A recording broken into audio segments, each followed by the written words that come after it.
1953년 전쟁은 멈췄지만 평화는 오지 않았습니다. 그리고 이제 2025년 70년 말에 다시 움직이기 시작한 한반도의 운명. 이것은 단순한 예언이 아닙니다. 이 시대를 살아온 당신에게 보내는 마지막 경고일 수 있습니다.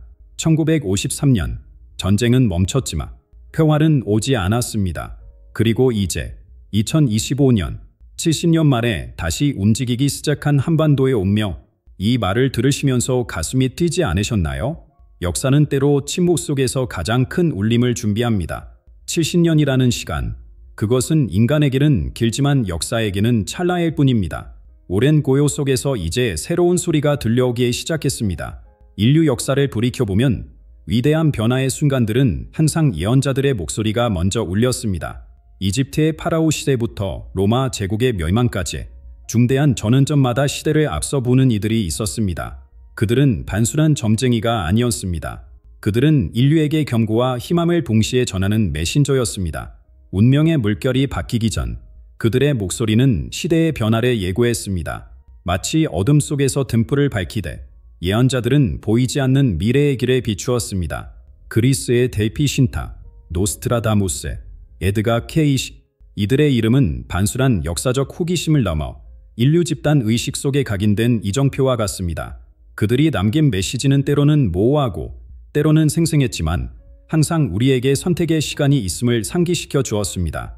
그리고 지금 우리의 한반도는 그 어느 때보다 중요한 선택의 기로에 서 있습니다. 분단된 국토, 서로 다른 이념, 그리고 그 사이에 놓인 철조망과 지뢰바. 이것이 70년간 우리의 현실이었습니다. 하지만 표면적 분열 너머에는 항상 하나의 민족, 하나의 혼이 숨쉬고 있었습니다. 지금 이 순간 한반도는 단순한 지정학적 분쟁 지역이 아닌 세계사적 전환점의 중심에 서 있습니다. 물질적 분단을 넘어 영적 통합으로 향하는 문이 열리고 있는 것입니다.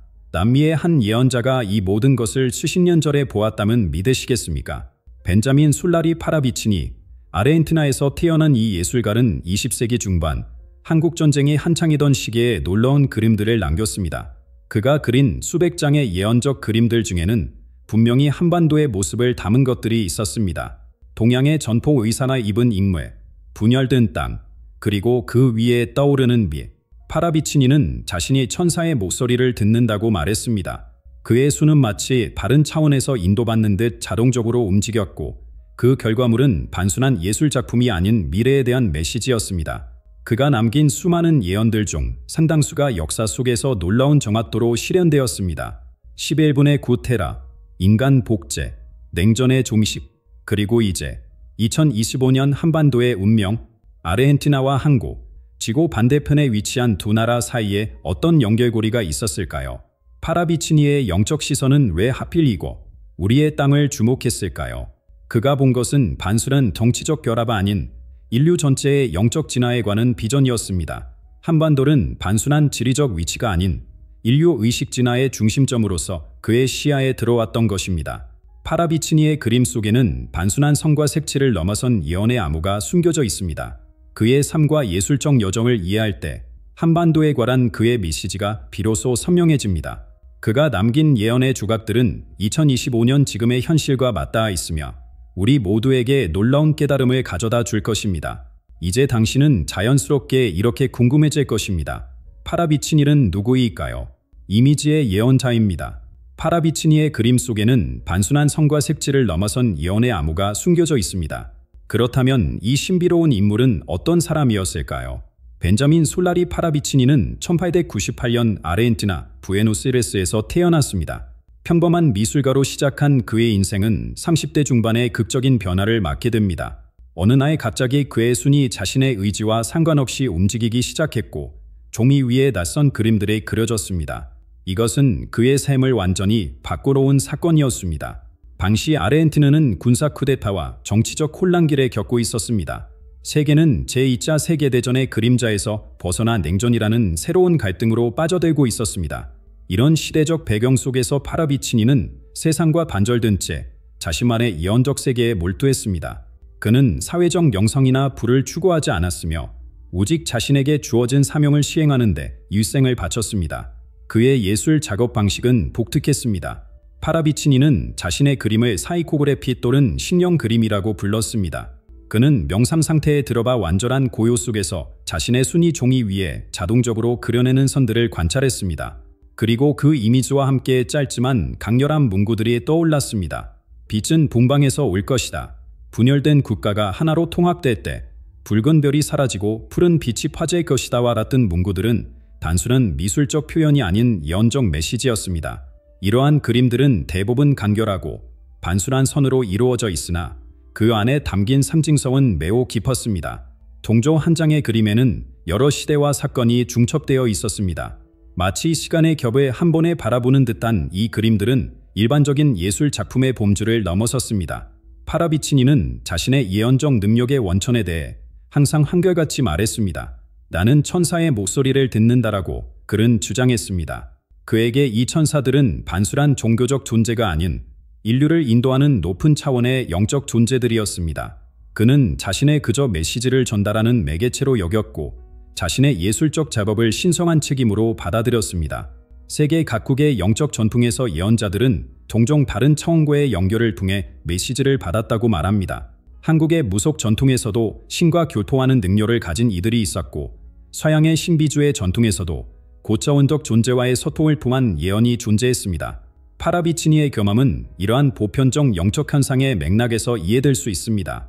파라비치니는 일생 또한 1000개가 넘는 예언적 그림을 남겼습니다. 그중 일부는 너무 명확했고 일부는 극도로 모호했습니다. 그러나 놀라운 것은 그가 남긴 많은 예언들이 실제로 현실이 되었다는 점입니다.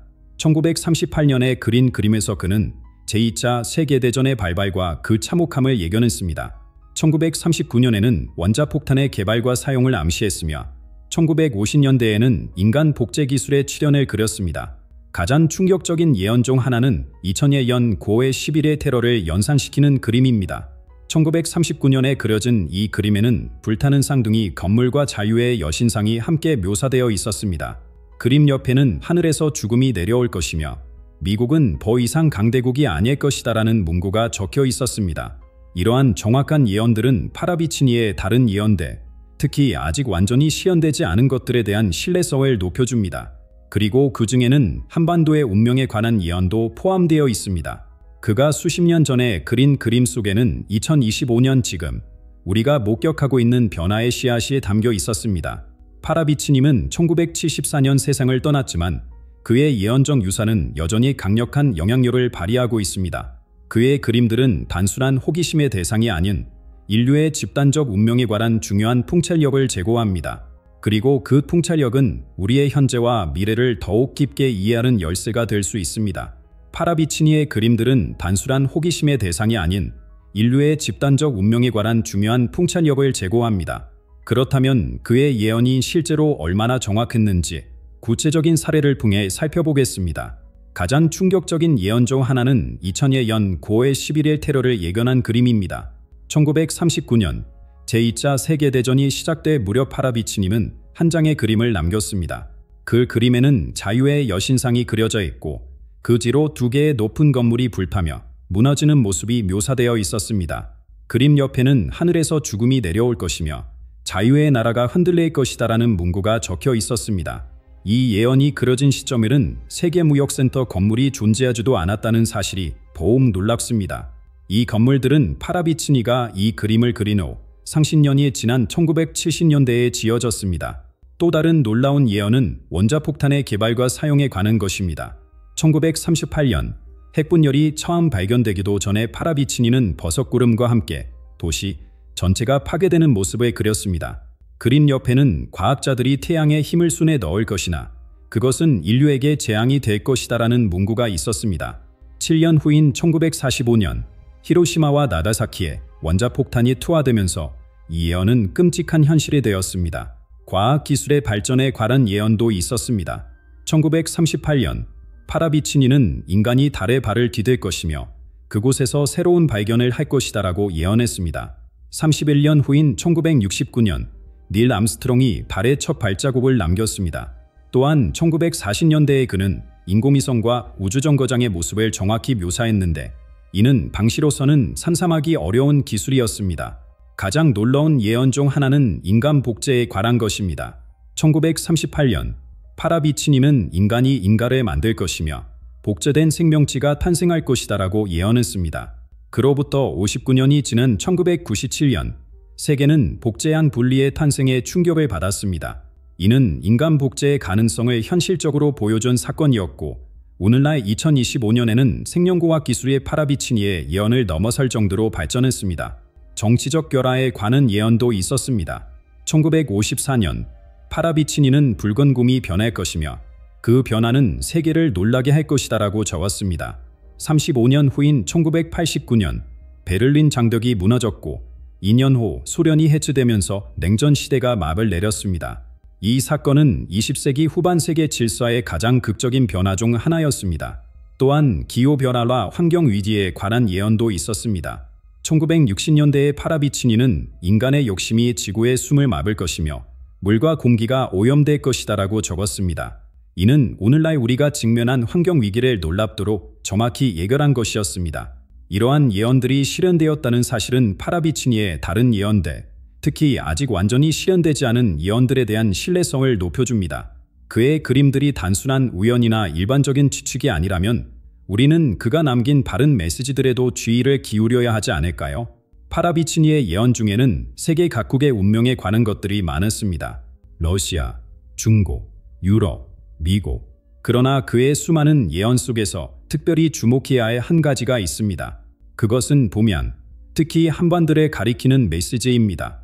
어떤 그림에서 파라비치니는 전통 한복을 연상시키는 의상을 입은 인물을 그렸고 그 위에 동방에서 새로운 빛이 올 것이며 분열된 땅이 하나 빠질 때 세계는 변화할 것이다라는 문구를 남겼습니다.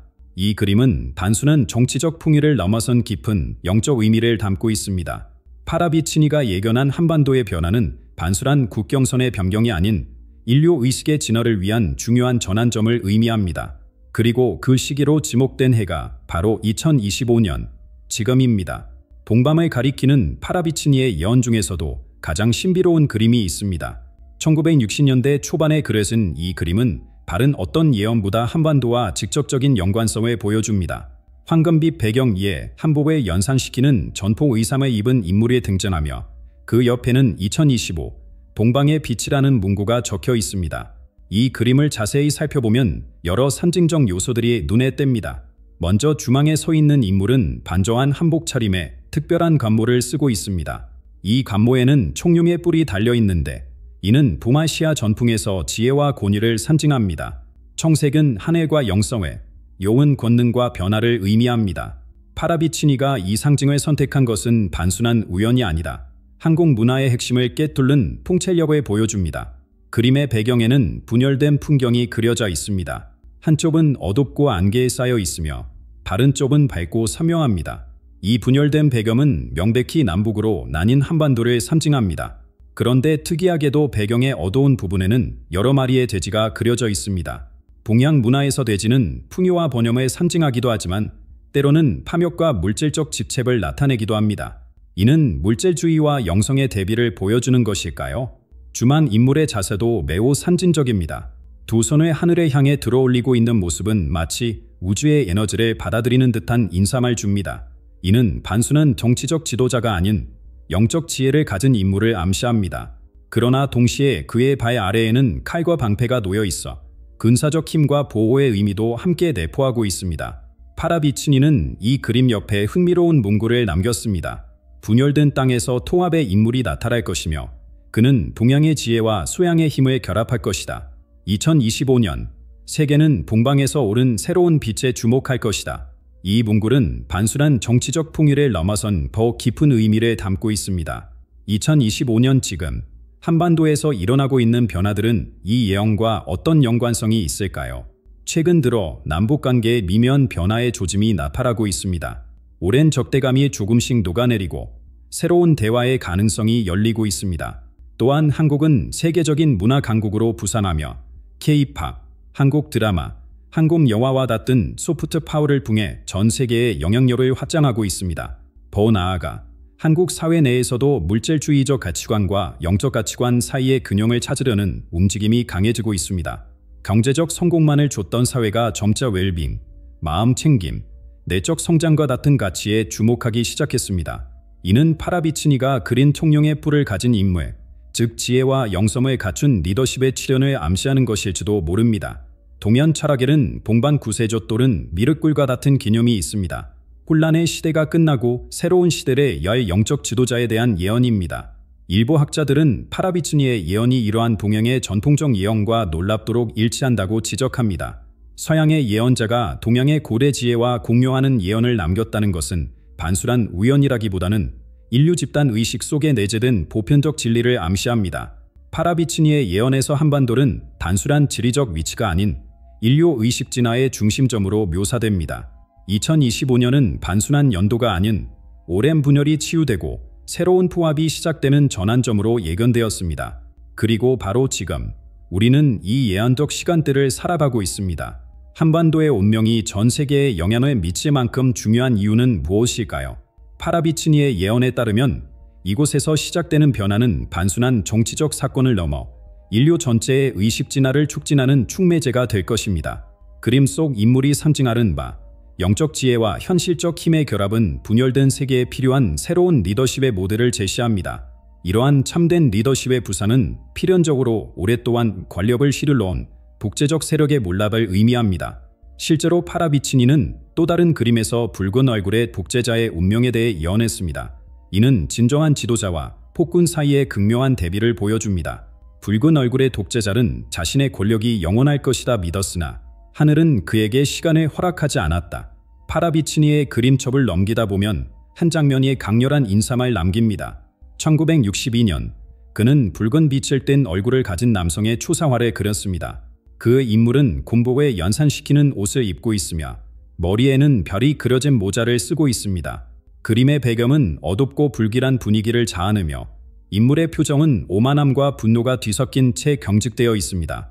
이 그림 옆에는 의미심장한 문구가 적혀 있습니다. 하늘은 그에게 시간을 허락하지 않았으며 그의 권좌는 비어 있을 것이다. 붉은 별이 사라지면 푸른 빛이 동반화에 채울 것이다. 이 문구는 단순한 정치적 예언을 넘어선 깊은 철학적 통찰을 담고 있습니다. 권력의 이 시성, 독재의 필연적 몰락, 그리고 새로운 시대의 도래를 암시합니다. 파라비치니가 그린 붉은 얼굴의 독재자는 누구를 가리키는 것일까요? 일부 연구자들은 이것이 특정 지도자를 지목한 것이라기보다는 권위주의적 리더십의 원형을 상징한다고 해석합니다. 붉은색은 분노, 억압, 때로는 이념적 강신을 상징합니다. 이는 힘과 두려움으로 통치하는 모든 독재체제의 본질에 꿰뚫는 통찰입니다. 하늘은 그에게 시간을 허락하지 않았다라는 구절은 특히 의미심장합니다. 이는 어떤 권력도 영원할 수 없으며 자연의 질서에 반하는 풍치는 결국 그 한계에 도달할 수밖에 없다는 우주적 법칙을 시사합니다. 역사를 돌이켜보면 가장 강력해 보였던 독재체제들도 결국 무너졌습니다.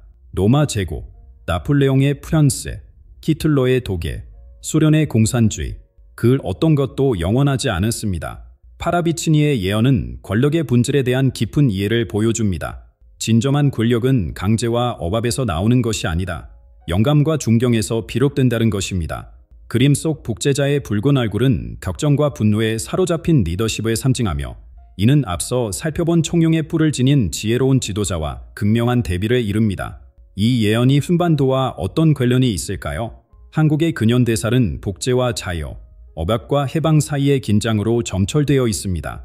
일제강점기부터 군사 독재 시대까지 한국인들은 권위주의적 통치의 무거운 그림자 아래 살아왔습니다. 그러나 그 어떤 억압도 영원하지 않았으며 결국 자유와 민주주의를 향한 국민의 열망은 승리했습니다. 북한의 사화는 또 다른 차원의 이야기를 들려줍니다. 세대를 이어 지속된 독재체제는 외견상 견고해 보이지만 파라비치니의 예언은 그 어떤 체제도 시간의 시험 앞에서 영원할 수 없음을 상기시킵니다. 하늘은 그에게 시간을 허락하지 않았다는 구절은 자연의 법칙, 우주의 질서가 궁극적으로 모든 부자연스러운 권력 구조를 해체한다는 진리를 담고 있습니다. 파라비치니의 예언에서 특히 주목할 만한 부분은 붉은 별이 사라지면 푸른 빛이 동방을 채울 것이다라는 구절입니다. 이는 단순히 정치적 변화를 넘어선 의식의 전환에 암시합니다. 붉은색이 분노와 억압의 에너지를 상징한다면 푸른색은 지혜, 평화, 영적 각성을 나타냅니다. 이는 한반도가 단순한 정치적 통일을 넘어 더 높은 차원의 의식적 풍합을 이룰 것임을 시사합니다. 2025년 현재 우리는 이 예언이 실현되는 과정의 한가운데 서 있는 것일까요? 세계 각지에서 권위주의적 체제들이 도전받고 있으며 시민들은 더 이상 억압과 통제를 수동적으로 받아들이지 않습니다. 정보의 자유로운 흐름, 디지털 기술의 발전, 글로벌 의식의 성장은 어떤 폐쇄적 체제도 영원히 지속될 수 없는 환경을 만들어냈습니다. 파라비치니의 예언은 한반도에 대한 경고이자 희망의 메시지입니다.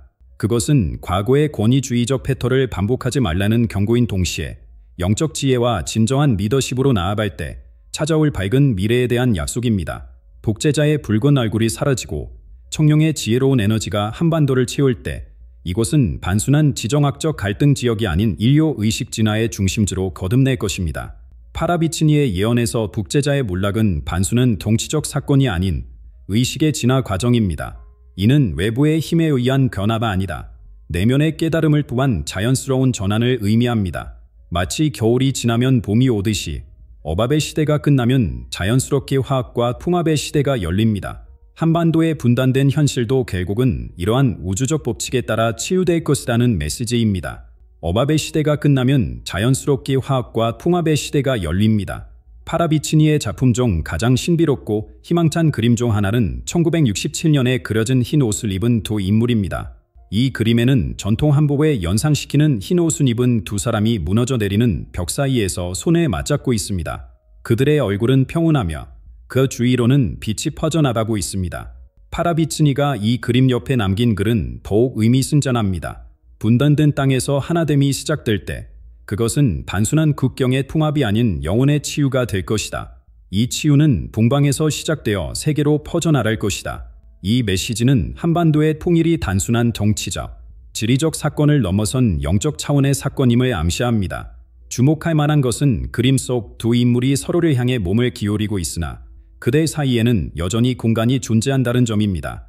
이는 완전한 융합이 아닌 서로의 고유성을 존중하는 조화로운 연결을 상징합니다. 이것이 바로 파라비치니가 예견한 한반도 통일의 본질일지도 모릅니다. 일방의 흡수나 지배가 아닌 상호 존중과 조화에 기반한 새로운 형태의 통합입니다. 무너져 내리는 벽은 단순한 분단선만을 의미하지 않습니다. 그것은 우리 내면의 장벽, 즉 두려움, 불신, 분노, 편견과 같은 정신적 장애물들을 상징합니다. 파라비치니의 메시지는 명확합니다. 진정한 통일은 외부적 변화보다 내면적 치유에서 시작됩니다. 민족의 집단적 트라우마가 치유되고 서로에 대한 이해와 용서가 일어날 때 비로소 물리적 통일도 가능해질 것입니다. 그림 속 인물들이 입은 흰 옷은 순수함과 새로운 시작을 상징합니다. 이는 과거의 상처와 갈등을 뛰어넘어 새로운 시대를 열어갈 한반도의 미래를 암시합니다. 그들 주위로 퍼지는 빛은 이 포합이 단순히 한반도에 국한된 사건이 아니다. 전 세계에 영향을 미칠 영적 혁명의 시작임을 보여줍니다. 한국이 세계 평화의 등불이 될 것이라는 이 예언은 여러 전통에서 발견되는 메시지와 분명합니다. 한국의 단군 신화부터 현대의 영적 가르침까지 한반도가 인류 의식 진화의 중심지가 될 것이라는 예언은 다양한 형태로 존재해 왔습니다. 파라비치니의 시각은 이러한 예언들과 놀랍도록 일치합니다. 그런데 파라비치니의 예언은 한반도에만 국한되지 않습니다. 그는 주변 국가들의 운명에 대해서도 놀라운 통찰력을 보여주었습니다. 1950년대와 60년대에 그린 일련의 그림들은 동아시아의 미래를 암시하는 상징들로 가득합니다. 일본을 상징하는 그림에서 파라비치니는 붉은 태양이 바다로 서서히 가라앉는 모습을 그렸습니다. 그린 옆에는 한때 빛나던 태양이 수면 아래로 잠기지만 그것은 끝이 아닌 새로운 형태로의 변환이 될 것이다라는 문구가 적혀 있습니다. 이는 일본의 경제적, 문화적 영향력의 변화를 암시하는 것일까요? 오랜 시간 동아시아의 강대국이었던 일본이 새로운 역할을 찾아가는 과정을 예견한 것일지도 모릅니다. 중국에 관한 예언은 더욱 상징적입니다. 파라비치니는 사슬에 끊어내는 어린아이의 모습을 그렸습니다. 이 아이의 표정은 결연하면서도 평화롭습니다. 거대한 용의 아이가 사슬에 끊을 때 새로운 자유가 피어날 것이다라는 문구가 그림을 설명합니다. 이는 중국의 젊은 세대가 가져올 변화, 물질주의와 통제를 넘어선 새로운 의식의 발현을 암시합니다. 2025년 현재 중국의 젊은 세대들 사이에서 물질적 성공보다 삶의 의미와 영적 가치를 중시하는 문화적 조류가 형성되고 있다는 점은 주목할 만합니다. 러시아에 관한 그림에서는 흰 수염에 기른 노인이 양손을 들어 평화를 선언하는 모습이 그려져 있습니다. 겨울의 땅에서 봄의 메시지가 울릴 것이며 오랜 전사다 마침내 평화를 발견할 것이다라는 문구가 적혀 있습니다. 이는 러시아의 오랜 군사적, 이념적 갈등의 시대가 끝나고 새로운 외교와 협력의 시대가 열릴 것임을 암시합니다. 파라비치니의 이 세 예언은 모두 한 가지의 공통점을 가지고 있습니다. 그것은 바로 모든 변화의 흐름이 한반도를 향해 수렴된다는 것입니다. 마치 동아시아의 지정학적, 영적 에너지가 한반도를 중심으로 재편되는 듯한 그림을 그리고 있습니다. 일본의 태양이 가라앉고 중국의 아이가 자유를 찾으며 러시아의 노인이 평화를 선언할 때 한반도는 이 모든 변화의 중심에서 새로운 조화의 모델을 제시하게 될 것입니다. 2025년 지금 우리는 이미 이러한 변화의 조짐을 목격하고 있습니다. 일본은 경제적 재편과 사회적 변화의 시기를 겪고 있으며 중국은 새로운 세대의 가치관 변화와 함께 성장하고 있습니다. 러시아는 오랜 갈등 속에서 새로운 방향을 모색하고 있습니다. 그리고 한반도는 여전히 분단되어 있지만 점차 세계 문화와 의식 변화의 중심으로 부상하고 있습니다. 파라비치니의 예언이 우리에게 전하는 메시지는 분명합니다. 진정한 변화는 외부가 아닌 내면에서 시작되며 한반도의 통일은 단순한 정치적 사건이 아닌 인류 의식 진화의 중요한 이정표가 될 것이라는 점입니다. 그리고 그 변화는 이미 시작되었습니다. 우리가 어떤 선택을 하느냐에 따라 이 예언은 현실이 되거나 또 다른 묘안의 가능성으로 남게 될 것입니다.